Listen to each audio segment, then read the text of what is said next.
Hello বন্ধুরা, তোমরা দেখছো তোমাদের প্রিয় ইউটিউব চ্যানেল সরকারি চাকরি নিউজে। তোমাদের সবাইকে স্বাগত জানাই। আজকে আমরা কথা বলতে যাচ্ছি আবারও একটা নতুন চাকরির বিজ্ঞপ্তি নিয়ে। তো চলো বিজ্ঞপ্তিটি শুরু করা যাক।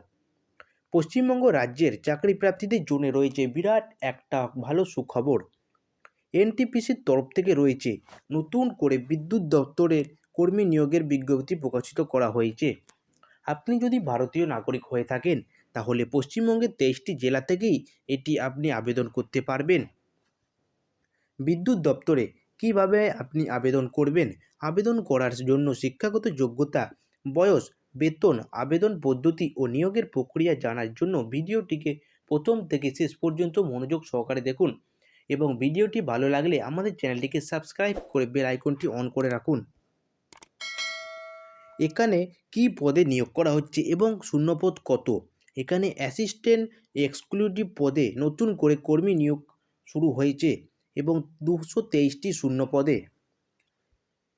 এখানে ক্যাটাগরি ওয়াইজ ভ্যাকেন্সি কত আছে সেটা দেখে নেব।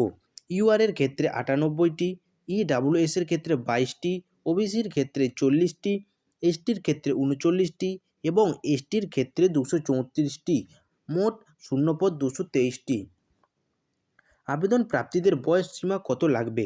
আবেদন করার জন্য চাকরি প্রাপ্তিদের বয়স সর্বোচ্চ 35 বছরের মধ্যে হতে হবে, তাহলেই আপনি বিদ্যুৎ দপ্তরে আবেদন করতে পারবেন। আবেদন প্রাপ্তিদের বেতন সীমা কত থাকবে? এখানে আবেদন করার পরে চাকরি হলে প্রতি মাসে 55,000 টাকা করে বেতন পেয়ে যাবেন পারিশ্রমিক হিসাবে। আবেদন প্রাপ্তিদের শিক্ষাগত যোগ্যতা কত লাগবে? প্রার্থীদের আবেদন করার জন্য যে কোনো স্বীকৃত প্রতিষ্ঠান থেকে ইলেকট্রিক্যাল অথবা মেকানিক্যাল ডিগ্রি পাস করতে থাকতে হবে। এছাড়া প্রার্থীদের 1 বছরের অভিজ্ঞতা থাকতে হবে। কিভাবে এটি আপনি আবেদন করবেন? আবেদন প্রার্থীরা আবেদন করার জন্য অনলাইনে আবেদন করবেন।